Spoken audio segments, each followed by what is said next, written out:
Trời nè, cái ổ vào nè, lục chẳng sao đâu, thổ máu à, ôi chỗ nó bắt à, nhậu còn nó luồng sân là nè, tàu nam hồ nam nó bắt áo, thường tệ đạp đó à, sợ đo vào đạp tệ năng mó à, đã chờ này mó à,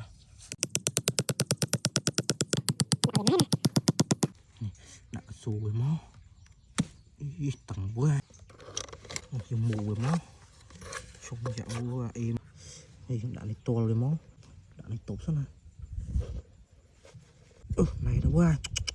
ô tệ này êm mà vô đi đặt sai tròn cái đồng chọp thế này này nó quá tầng quá liệt sai thế này ô êm nó quá sạc một rất là bọt ở đây là tệ nè là bây giờ sân việt đời trên một không còn pop bàn chụp bắt trời mà chọp tầng mương à êm à bà nè tôi tèo bài thế này chằm nghe chằm vào mưa à ôi tệ chạy đã dùng cái trò vào đấy quê trời mày trò này trời nhá ui wow còn ăn hay vui mà có mùi tròn cả là cả lô đấy à trời ơi ui là có đây ui lâu à chèo vô xong rồi nè vô thằng kép bán à thủ báo ơi bàn mũi đa chả sẵn à mà vô sợi ván tao với như vui vô thằng kép bán này